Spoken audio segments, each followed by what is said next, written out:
नमस्कार दोस्तों, कैसे हैं आप लोग। आज का एक नया सेशन फिर से स्टार्ट कर रहे हैं। जब कोई पेड़ बड़ा हो जाता है तो मोटाई में तेज़ी से वृद्धि कहाँ से कहाँ होती है?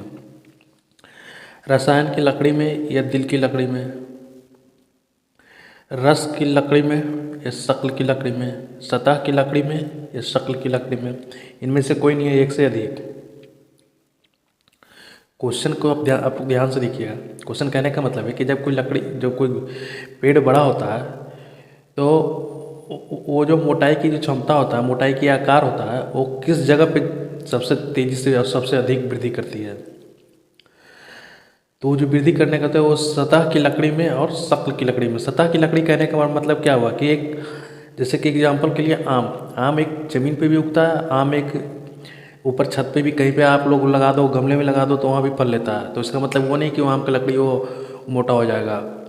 उस सतह की लकड़ी मतलब कि ज़मीन वाला लकड़ी, ज़मीन आप शीशम, बबूल, खजूर कुछ भी लगा दो तो वो जिसको जहाँ से ज़्यादा सिंचाई मिलेगा वहाँ से वो खनिज लवण मिलेगा, वहीं से वो ज़्यादा बढ़ेगा, है ना। तो सतह की लकड़ी है शक्ल की लकड़ी में, है ना। तो इस तरह का प्रैक्टिकल क्वेश्चन आपको ज़्यादा देखने को मिल सकता है एग्जाम में, रेलवे के एग्जाम में।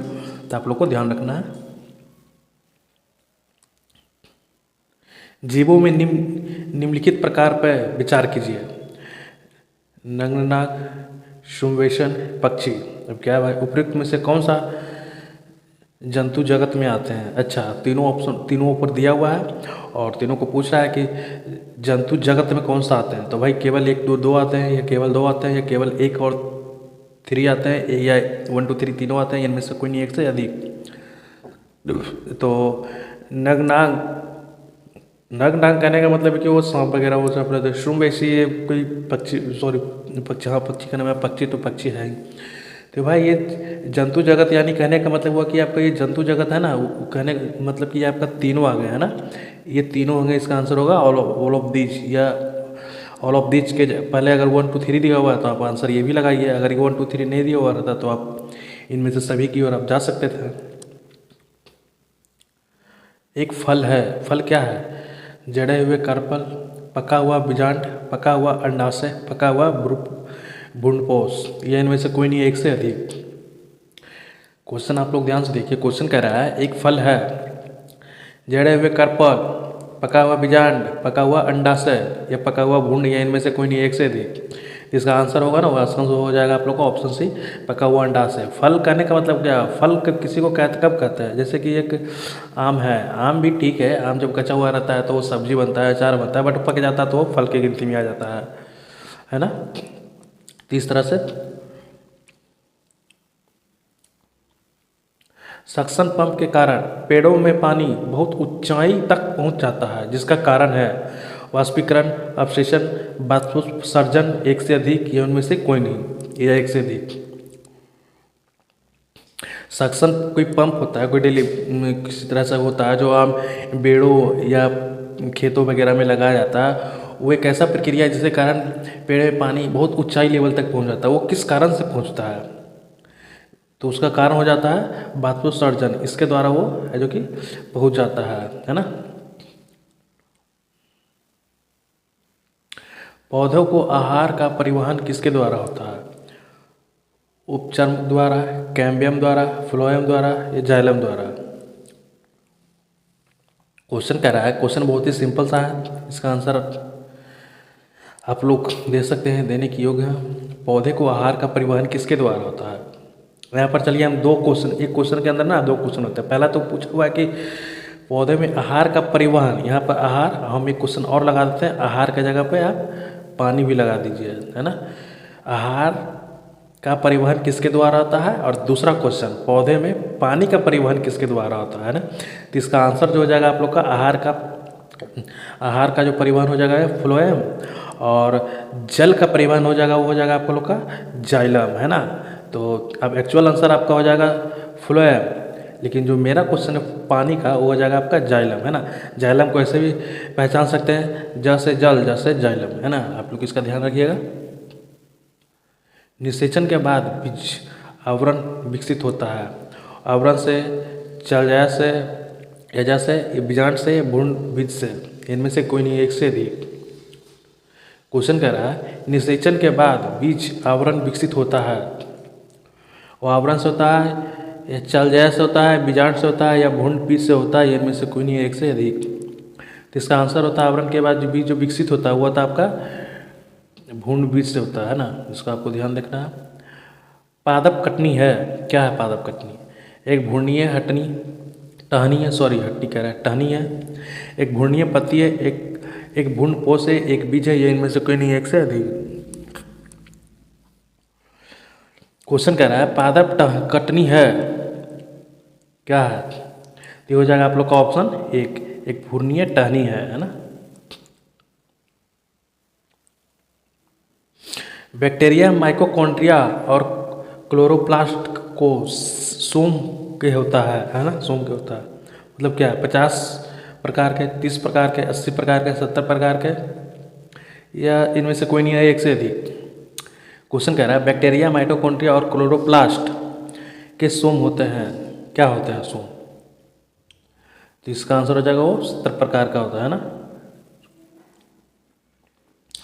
बीच बीच में टेक्निकल क्वेश्चन है, टेक्निकल क्वेश्चन उसे नहीं कहते हैं जो कि पूरा क्वेश्चन टेक्निकल, भाई बीच में कोई ऐसा एक दो वर्ड रहेगा जो कि आपको एग्जामिनेशन हॉल में ऐसा लगेगा कि हम कभी सुने ही नहीं। जैसे यहाँ पर क्या कह रहा है सोम, तो ये आप लोग सुने भी होंगे, कई लोग नहीं भी सुने होंगे, तो इस वजह से टेक्निकल क्वेश्चन ये बन सकता है। बट आप लोग को इस एक ऐसे एक दो शब्द से गड़बड़ाना नहीं है, बट आप लोग रट कर मत समझ कर पढ़िए, बिल्कुल सही होगा। जो आप लोग सोचते हैं, जो आप लोग करते हैं, बिल्कुल सही डायरेक्शन में होगा, पॉजिटिव डायरेक्शन में होगा, है ना।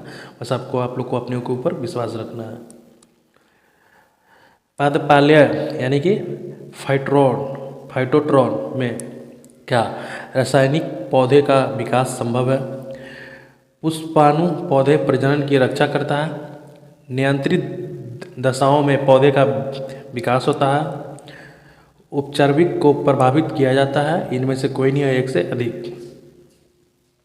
क्वेश्चन कह रहा है पादपाले में, मतलब क्या पादपाले में?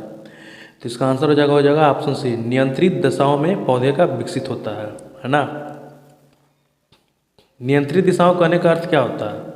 नियंत्रित दिशाओं कहने का अर्थ हुआ कि आप जिस दिशा में चाह रहे हो, जिस दिशा में जिस पौधा का संभावित होता है कि वो भाई ऊपर की ओर बढ़ेगा, टहनी इधर उधर नहीं निकलेगा, तो वो सेम डायरेक्शन में बढ़ता है। ऐसा नहीं कि हमने लगाया कटहल का, कटहल ज़्यादा ऊपर जाता है, कटहल ज़्यादा ज़मीन में जड़ में पड़ता है, और वो जाकर ऊपर सबसे ऊपरी भाग में पूछ रहा है।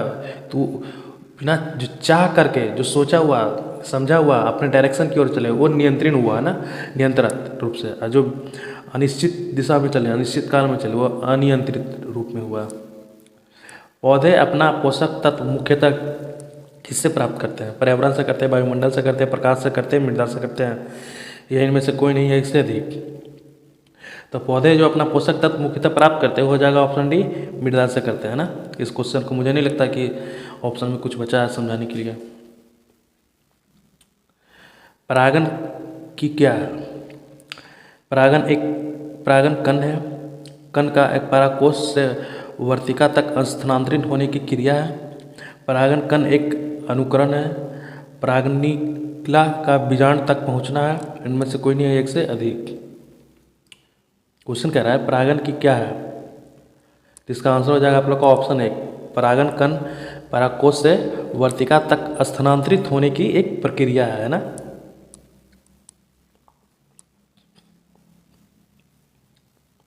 प्रकाश संश्लेषण के दौरान कौन सी गैस मुक्त है? ऑक्सीजन मुक्त है, कार्बन डाइऑक्साइड मुक्त है, नाइट्रोजन मुक्त है, हाइड्रोजन मुक्त है, इनमें से कोई नहीं, एक से अधिक। तो प्रकाश संश्लेषण के दौरान जो गैस मुक्त है वो है आपका ऑक्सीजन। इसको बनाना नहीं पड़ता है, सोचना नहीं पड़ता है, खरीदना नहीं पड़ता है, बिल्कुल ही मुक्त ही रहता है। माँ पौधे के भ्राती पोषक मिलता है, बीज से, तना काट से, इन दोनों से, उपयुक्त में से कोई भी नहीं, इनमें से सभी है, एक से अधिक। तो माँ पौधे की भ्राती पोषक मिलता है, वो तो आपका बीज से। अच्छा, कई लोग इसका मतलब नहीं समझेगा। भाई कहने का मतलब हुआ कि जैसे माँ हम लोग को बच्चे में पालती है, पोसती है, तो उस तरह का पौधे भी जब, जैसे कि यहाँ पर क्वेश्चन, इसी क्वेश्चन के द्वारा जैसे आंसर हुआ इसके बीज से। बीज से कहने का मतलब होगा कि बीज से ही दो पत्ती निकला, पत्ती से वो तना निकला, तना से टहनी निकला, टहनी से वो आगे आके मोटा ये बन गया जिसको हम लोग पेड़ कहते हैं। वो उस टहनी के से टहनी निकलने लगा तो वो हुआ जो पौधे से, है ना। तो शुरू में जो माँ का आकार का काम करता है वो होता है वो बीज। तो हम जो शब्द आप लोग को सामने इस्तेमाल कर रहे हैं उसका मतलब ये नहीं होता, हम समझाने के लिए आप लोग का ये शब्द इस्तेमाल कर रहे हैं। ऐसा नहीं कि कमेंट में कमेंट कर देना कि भाई जो तुमने पढ़ाया है वो गलत है, बिल्कुल नहीं भाई। हम समझाने के लिए शब्द इस्तेमाल कर रहे हैं। इस क्वेश्चन का मतलब ये बिल्कुल नहीं होता है। क्लोरोसिस उत्पन्न होता है जब पौधे का उगाया जाता है अंधेरे में, छाया में, प्रकाश में, लोहीहीन में, मध्यम में, इनमें से कोई नहीं है, एक से अधिक। क्लोरोसिस उत्पन्न होता है पौधे को जब पौधे को उगाया जाता है। किसमें उत्पन्न होता है? जब किसी पौधे को आप अंधेरे में उगाते हो तो उसमें क्लोरोसिस नामक एक चीज उत्पन्न होता है ना। अब आप लोग कमेंट में करके ये बता सकते हैं अंधेरे में कौन सा पौधे उगाया जाता है। भाई अंधेरे कहने का ये मतलब नहीं होता है कि रात को ही। अंधेरे कहने का मतलब ये भी होता है कि उसको प्रकाश की रोशनी में नहीं लाया जाता है। जैसे आपका एक प्लांट हो गया मनी प्लांट, और भी बहुत सारे पेड़ पौधा होते हैं। रात के समय यह सलाह दी जाती है कि पेड़ के नीचे न सोएं, क्योंकि पेड़ क्या होता है कि अब क्या करती है, ऑक्सीजन की कम मात्रा को मुक्त करते हैं, रात में हार्मोनिक गैस को मुक्त करते हैं, कार्बन डाइऑक्साइड को मुक्त करते हैं, कार्बन मोनोऑक्साइड को मुक्त करते हैं। इनमें से कोई नहीं है एक से अधिक। तो भाई ये 4 ऑप्शन दिया और चारों में से आपको पता करना है कि पौधा क्या मुक्त करती है। तो इसका आंसर हो जाएगा भाई हार्मोनिक गैस मुक्त करते हैं ना। रात ऑप्शन बी हो जाएगा आपका, रात को हार्मोनिक गैस मुक्त करते हैं। अच्छा ये तो टेक्निकल आंसर हो गया आप लोग का, हार्मोनिक गैस मुक्त करते हैं।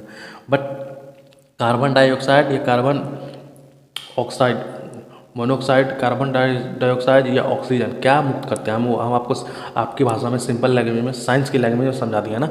ये जो आंसर दिया हुआ वो टेक्निकल लैंग्वेज से दिया हुआ, हार्मोनिक गैस। ये कार्बन डाइऑक्साइड नहीं भाई, इसका आंसर ये नहीं होगा। इसका आंसर आप लोग का ना सही हो जाएगा ना, कार्बन डाइऑक्साइड मुक्त करते हैं, है ना। सॉरी, आंसर इसका सिंपल लैंग्वेज में दिया हुआ था। हम इस क्वेश्चन इस ऑप्शन के नीचे ध्यान ही नहीं दिए थे ना। सिंपली कुछ दिमाग नहीं लगाना, इसका आंसर सिंपल दिया हुआ है सी। डैश फूल के प्रजनन तंत्र में होते हैं पंखुड़ियाँ और गर्भकक्ष, पुंकेसर और स्त्रीकेसर, बाह्यदिल और पुष्पवृंत, बाह्यदिल और पुंकेसर। इनमें से कोई नहीं है, एक से अधिक। तो फूल के प्रजनन तंत्र में होते हैं क्या, ये हो जाएगा इसका ऑप्शन बी, पुंकेसर और स्त्रीकेसर, है ना।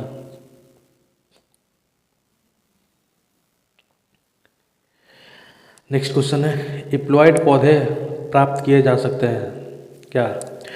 जड़ जीवाणु की वृद्धि द्वारा, कली जीवाणु की वृद्धि द्वारा, पत्ती जीवाणु की वृद्धि द्वारा, पराकोष जीवाणु की वृद्धि द्वारा। इनमें से कोई नहीं है, एक से अधिक। क्वेश्चन कह रहा है, आप लोग ध्यान से देखिए।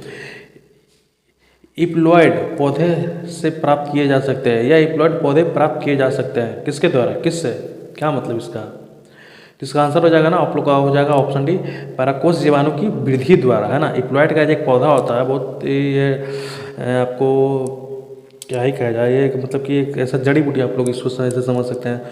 उस पौधे को पराकोष जीवाणु की वृद्धि के द्वारा इसको प्राप्त किया जा सकता है ना।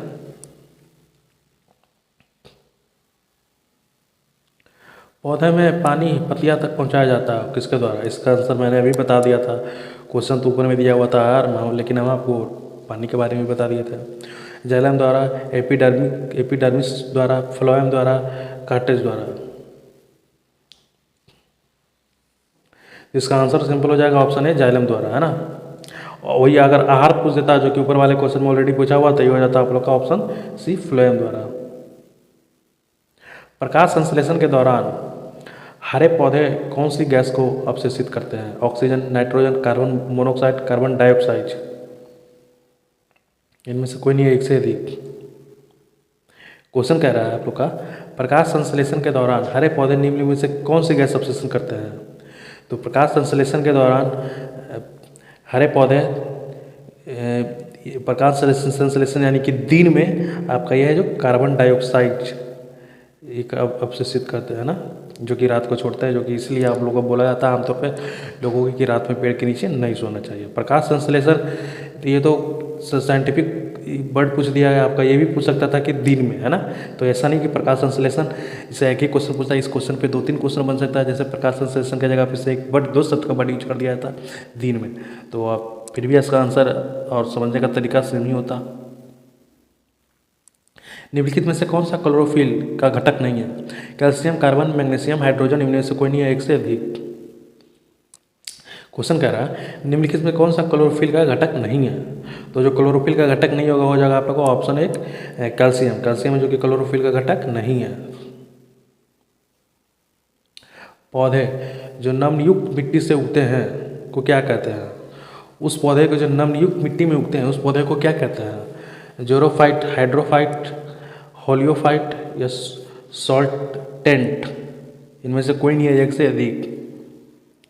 तो जो नमयुक्त मिट्टी से उगते हैं उसको कहते हैं हेलियोफाइट, है ना। आप लोग को ऑप्शन में ये बता दीजिएगा कि किस पौधे जो किस चीज़ में उगते हैं तो उसको जोरोफाइट कहते हैं, और हाइड्रोफाइट को हम बता देते हैं जो पौधे वाटर में पानी में उगते हैं वो हाइड्रोफाइट, जैसे कि आपका मनी प्लांट ये हाइड्रोफाइट के कैटेगरी में आता है।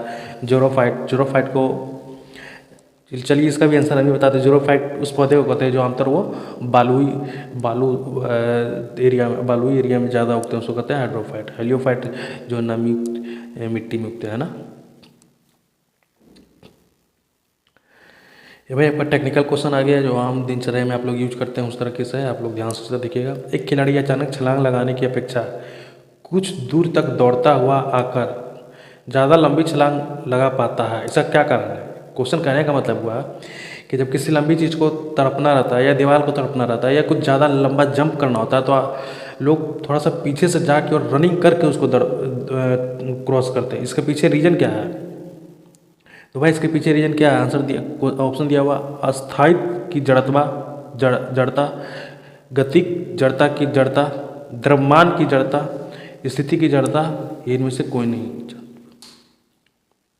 तो इसका आंसर सिंपली हो जाएगा भाई, कॉमन सेंस लगाने की बात है भाई। जो लंबी छलांग आ रही थी कि दौड़ कर आ रहे, दौड़ के आने की आदमी मोशन में, मोशन करने का मतलब क्या हुआ कि गति में है। तो इसका आंसर सिंपली हो जाएगा गतिज की जड़ता, है ना, गति जड़ता की जड़ता। इसका वैसे होना चाहिए गति जड़त्व की जड़ता, है ना। इसको चलिए ये भी सही है, कोई ऐसा कोई लैंग्वेज वर्ड गलत नहीं, ये भी सही है ना।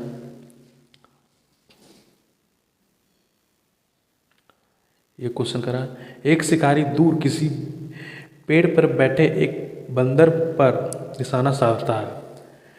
जैसे ही गोली बंदूक से छूटती है वैसा ही बंदर डाल पर से सीधे ऊर्ध्वाधर दिशा में नीचे की ओर गिर जाता है। तो बंदर की गोली, क्वेश्चन देखिए हम आपको सिंपली लैंग्वेज में समझाते हैं। क्वेश्चन करने का मतलब क्या हुआ है, जब एक शिकारी एक बंदर पर निशाना साधता है और वो बंदर एक किसी टहनी पर बैठा हुआ, जैसा ही शिकारी के बंदूक से गोली छूटा और वो बंदर अपने टहनी से भी कूद गया तो वो गोली कहाँ पे लगेगा?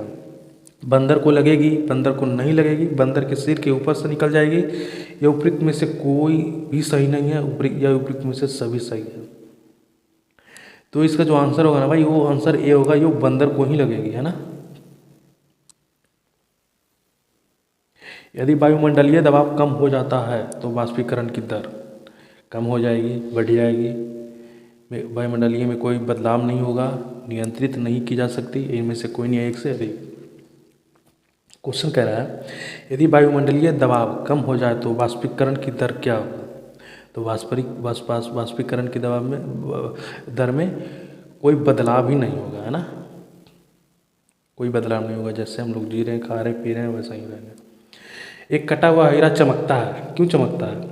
प्रकाश रूप से फैलाव के कारण, पूर्ण आंतरिक परिवर्तन के कारण, पूरी तरह से उसके अपवर्तनांक के कारण, हीरे द्वारा ऑप्टिकल रूप से प्रकाश का उत्पादन के कारण, इनमें से कोई नहीं है, यह एक से अधिक। क्वेश्चन कर रहा है कि एक कटा हुआ हीरा चमकता है, वो क्यों चमकता है? तो ये तो बच्चा ही मेरे ख्याल से बता सकता हूँ, आई होप सभी को पता होगा कि ये पूर्ण आंतरिक परिवर्तन के कारण चमकता है ना। बिजली की मोटर परिवर्तित करती है, क्या करती है? यांत्रिक ऊर्जा को तापीय ऊर्जा में, विद्युत ऊर्जा को यांत्रिक ऊर्जा में, यांत्रिक ऊर्जा को विद्युत ऊर्जा में। ये उपयुक्त सभी उनमें से कोई नहीं है, एक से अधिक। क्वेश्चन कह रहा है, आप लोग ध्यान से देखिए, बिजली की मोटर परिवर्तित करती है, क्या करती है भाई? तो इसका आंसर होगा ना, जो हो जाएगा आप लोग का ऑप्शन बी, विद्युत ऊर्जा को यांत्रिक ऊर्जा में बदलती है ना। इसका हो जाएगा आप लोग का ऑप्शन बी। 20 सेंटीमीटर फोकस दूरी के एक उत्तल लेंस की सतह पर सफ़ेद घोड़ा प्रतिबिंब बनाने हेतु घोड़े की संख्या में काले रंग की पत्तियां चिपकाई जाती है। वो प्रतिबिंब कैसा होगा? कम चमक वाला एक घोड़ा, काली पत्ती का एक घोड़ा, घेरा लिखा हुआ है, सॉरी यहाँ पर घोड़ा हो जाएगा, घोड़ा, काली पत्ती का एक घोड़ा, काली पत्ती का एक घोड़ा, काली पत्ती का एक घोड़ा। इसका दो ऑप्शन एक ही बार दिया हुआ है, चलिए कोई नहीं, जो है सो सही है। यह एक से अधिक है, इनमें से कोई नहीं। क्वेश्चन कर रहा है, आप लोग ध्यान से देखिएगा। 20 सेंटीमीटर फोकस दूरी पर एक उत्तल लेंस की सतह पर सफ़ेद घोड़ा प्रतिबिंब बनाने हेतु घोड़े की संख्या में काले रंग की पत्तियां चिपकाई जाती है। तो वो प्रतिबिंब कैसा महसूस होगा, कैसा होगा? तो जो पत्तियां जो होगा वो होगा आपका, क्या हो जाएगा इसका? कम चमक वाला एक घोड़ा, यानी हो जाएगा आपका ऑप्शन एक। इस तरह का प्रैक्टिकल क्वेश्चन है ना, जो कि आप लोग को एग्जाम में, अगर एग्जाम्पल के लिए अगर मान लीजिए कि अगर साइंस से अगर 10-12 क्वेश्चन आ रहे हैं तो डेफिनेटली 2 से 3 क्वेश्चन तो 110% श्योर रहिए कि इस तरह का आपका ये हाइपोथेटिकल जो एक्सपेरिमेंट टाइप का क्वेश्चन वो हर हाल में होगा ही होगा। वो किंतु परंतु का कोई सवाल जवाब ही पैदा नहीं होता है ना। क्लोरोफिल सूर्य के प्रकाश के तरंग दैर्घ्य की अवशोषित करता है। लाल और नीली, हरे और नीली, हरे और लाल, एक से अधिक, या इनमें से कोई नहीं। क्वेश्चन कह रहा है क्लोरोफिल सूर्य के प्रकाश के तरंग दैर्घ्य की अवशोषित करता है। तो वो जो रंग है उसको अवशोषित करता है क्लोरोफिल, उसको करता है लाल और नीली की, नीली। एलईडी के संदर्भ में कौन सा कथन सही नहीं है? एलईडी भाई हम लोग जो प्रचलन लाइट है, प्रचलन कहने का मतलब कि आजकल के जो गाड़ियाँ में, बाइक में, स्कूटी में जो लगे हुए होते हैं ऑलरेडी। एलईडी प्रकाश स्रोत विद्युत को कम खपत करते हैं। एलईडी बल्ब लंबे समय तक कार्य करते हैं। एलईडी लाल, हरे, पीले, नीले तथा सफ़ेद सभी रंगों में उपलब्ध हैं। एलईडी उत्सर्जित द्वारा किरणों मनुष्य के लिए हानिकारक है। ये इनमें से कोई नहीं है, एक से अधिक। क्वेश्चन आप लोग ध्यान से देखिए, इनमें से पूछ क्या रहा है, वो कथन पूछ रहा है जो सही नहीं है ना, यानी कि कोई एक सही नहीं होगा, बाकी सभी सही होंगे। तो इसका आंसर हो जाएगा वो हो जाएगा आप लोग का ऑप्शन डी। ऑप्शन डी है जो कि रॉन्ग है, और रॉन्ग वाला ही में हमको पूछ रहा था, यानी कि जो ऑप्शन रॉन्ग है वो आंसर हम लोग का सही हो जाएगा, है ना। ये हानिकारक मनुष्य के लिए नहीं होता है।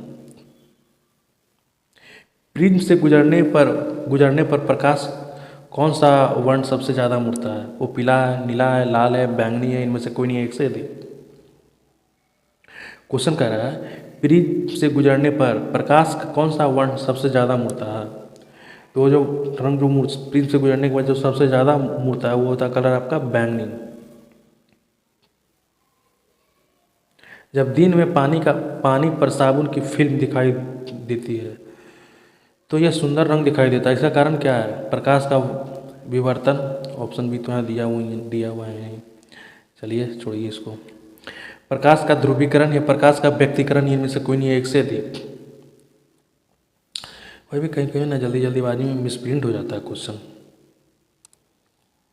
क्वेश्चन कह रहा है जब दिन में पानी पर साबुन की फिल्म दिखाई देती है तो ये सुंदर रंग दिखाई देती है, इसका कारण क्या है? इसके पीछे क्या है? इसका कारण है ऑप्शन डी, प्रकाश का व्यक्तीकरण, है ना। सितारों को चमकने की प्रकाशीय प्रक्रिया निम्नलिखित में से किसके कारण होती है? वायुमंडलीय परिवर्तन के कारण, पूर्ण परावर्तन के कारण, वायुमंडलीय अपवर्तन के कारण, या पूर्ण अपवर्तन के कारण, इनमें से कोई नहीं है, एक से अधिक। क्वेश्चन कह रहा है सितारों को चमकने की प्रकाशीय प्रक्रिया निम्नलिखित में से किसके कारण होता है? वो वायुमंडलीय परिवर्तन के कारण होते हैं, पूर्ण परावर्तन के कारण होते हैं, वायुमंडलीय अपवर्तन के कारण होते हैं, या पूर्ण आवर्तन के कारण होते हैं। तो हो जाएगा आप लोग का ऑप्शन सी, वायुमंडलीय अपवर्तन के कारण होते हैं, है ना। उस वैज्ञानिक का नाम बताइए जिसने कहा था पदार्थ को ऊर्जा में बदला जा सकता है। वाह। ऑप्शन ए वेल्व, ऑप्शन बी टेस्लोराइडर, ऑप्शन ई अयोगा अयोगा भाई क्या है अयोगा option D Einstein, option D इनमें से कोई नहीं है एक से अधिक।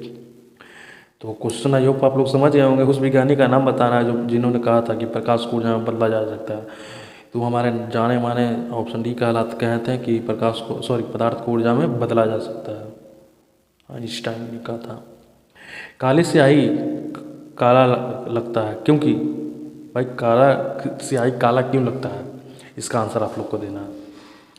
किसी भी रंग को परिवर्तित नहीं करता है, केवल रंग को अवशोषित करता है। हरा रंग को परावर्तित करता है, केवल नीले रंग को परावर्तित करता है। इनमें से कोई नहीं एक से अधिक। तो भाई काला रंग काला ही क्यों दिखता है, तो इसके पीछे रीजन यह है काला रंग काला ही दिखता है इसलिए क्योंकि वो किसी रंग को अपने अंदर समाहित नहीं करता है ना।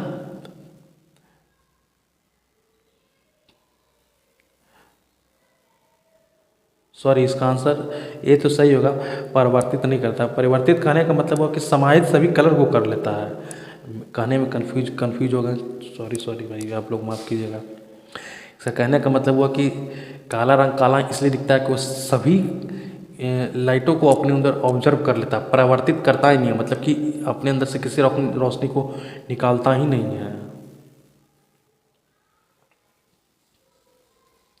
ऑप्टिकल फाइबर किस सिद्धांत पे कार्य करता है, प्रकीर्णन पे, व्यक्तीकरण पे, पूर्ण आंतरिक परिवर्तन पे, अपवर्तन पे, इनमें से कोई नहीं है एक से अधिक। तो क्वेश्चन कह रहा है ऑप्टिकल फाइबर किस सिद्धांत पे कार्य करता है, तो इसका आंसर हो जाएगा ऑप्टिकल फाइबर जो सिद्धांत पे काम करता हो जाएगा आप लोग का ऑप्शन सी, पूर्ण आंतरिक परिवर्तन पे काम करता है। आधुनिक कैमरा में किस प्रकार का लेंस लगाया जाता है, नदातर यानी कि अवलोल, समतल यानी कि अवलोल, उत्तल लेंस होना चाहिए भाई, समतल लेंस, सॉरी इसका सही है, ये सही है, हम ही गलत पढ़ रहे हैं। आधुनिक कैमरा में किस प्रकार का लेंस उपयोग है, नदातर, समतल, उत्तल, इनमें से कोई नहीं है एक से अधिक। तो भाई आधुनिक कैमरे में कहने का मैं क्या, आधुनिक कैमरा मतलब कि आमतौर पे आजकल जो यूज हो रहा है कैमरा में, उस कैमरा में जो लेंस यूज किया जाए वो उत्तल लेंस यूज किया जाता है ना। उत्तल लेंस कहने का मतलब क्या, उत्तल लेंस का मतलब कि जो काफ़ी दूर की वस्तुओं को हम देख सकते हैं ना। सल्फर को गर्म रबड़ में जोड़ने की क्रिया क्या कहलाती है, सल्फोनेशन कहलाती है, सल्फ्यूरोशन कहलाती है, वल्कीकरण कहलाती है, या सल्फरेशन, ये इनमें से कोई नहीं एक से अधिक। यहाँ पे भी आपका ऑप्शन ए और ऑप्शन डी मेरे हिसाब से दोनों सेम ही हो गया है ना, नहीं दोनों डिफरेंट है, सॉरी भाई सॉरी। यहाँ सल्फोरेशन, यहाँ सल्फेरेशन है ना, और सॉरी ऑप्शन दोनों डिफरेंट है। चलिए कोई नहीं, इसका आंसर हो जाएगा आप लोग का ऑप्शन सी, वल्कनीकरण, यानी कि हो जाएगा वल्कनाइजेशन है ना, ऑप्शन सी हो जाएगा। ये ले मोबाइल हैंग भाई बहुत कर रहा है आजकल, भाई मोबाइल हैंग कर रहा है। चलिए कोई नहीं, इसका आंसर हो जाएगा आप लोग का इस क्वेश्चन का, सल्फर को गर्म रबड़ पे जोड़ने की क्रिया को कहलाती है वल्कीकरण या वल्कनाइजेशन, ऑप्शन सी। अब भाई आप लोग ध्यान से देख लीजिएगा, ऑप्शन सी होगा।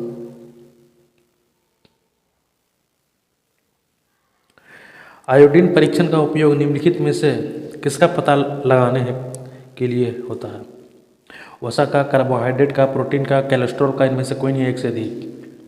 क्वेश्चन कह रहा है आयोडीन परीक्षण का उपयोग निम्नलिखित में से किसका पता लगाने के लिए होता है, तो आयोडीन परीक्षण का जो उपयोग होता है पता लगाने के लिए, ये होता है आपका कार्बोहाइड्रेट का पता लगाने के लिए होता है। नॉन स्टिक कुकिंग बर्तन किसकी एक परत से लेपित होती है, वो होती है पॉलीस्टाइरिन से, पीवी से, काला पेंट से, टेफ्लॉन से, इनमें से कोई नहीं एक से अधिक। तो नॉन स्टिक जो कुकिंग बर्तन होती है वो होता है आपका टेफ्लॉन से, होता लेपित होता है, ये होता है आपका किससे, टेफ्लॉन से।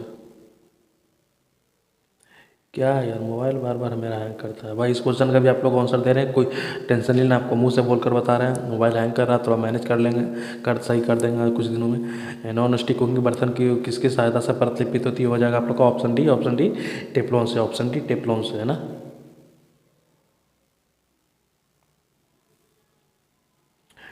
काम किया, इसका हो जाएगा आपका आंसर ऑप्शन डी टेफ्लॉन से। जिलेटिन का उपयोग आइसक्रीम बनाने में क्यों किया जाता है?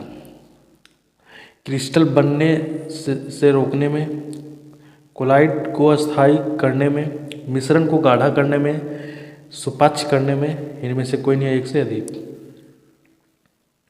क्वेश्चन कह रहा है जिलेटिन का उपयोग आइसक्रीम बनाने में क्यों किया जाता है, तो इसका आंसर हो जाएगा आप लोग का ऑप्शन बी कोलाइड को अस्थायी करने में, है ना।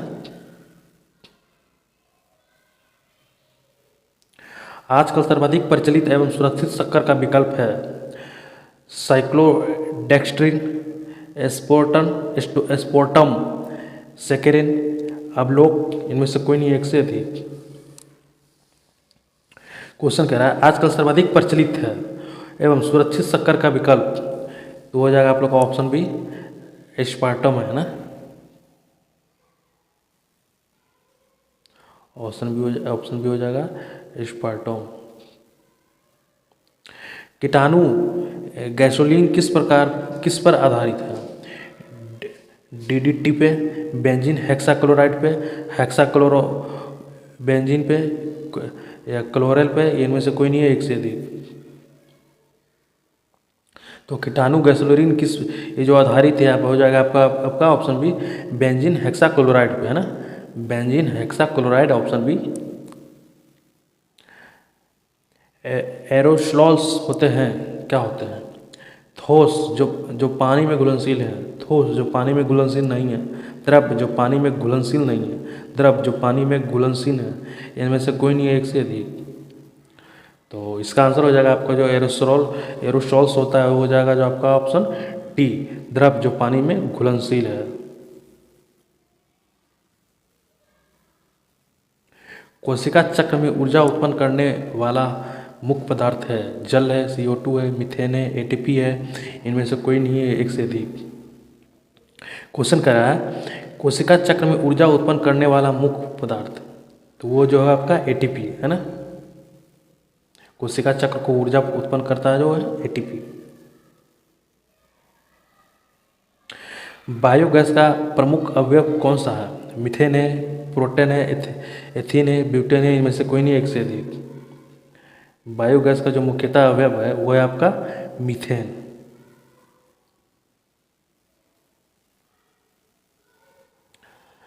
निम्नलिखित में से सही कथन कौन सा है? कपास गर्मियों में कपड़े के रूप में उपयोगी नहीं होते हैं, ऊन का उपयोग प्लास्टिक बनाने में होता है, एक्रिलिक को कृत्रिम ऊन कहा जाता है, टेफ्लॉन का उपयोग खेलों के सामान को ढकने में होता है, इनमें से कोई नहीं एक से अधिक। क्वेश्चन कह रहा है निम्नलिखित में से सही कथनों का कौन सा है? ये सही कथन हो जाएगा आपका हो जाएगा ऑप्शन सी एक्रिलिक को कृत्रिम ऊन कहा जाता है, ये आपका सही है, बाकी सब आपका ऑप्शन गलत है।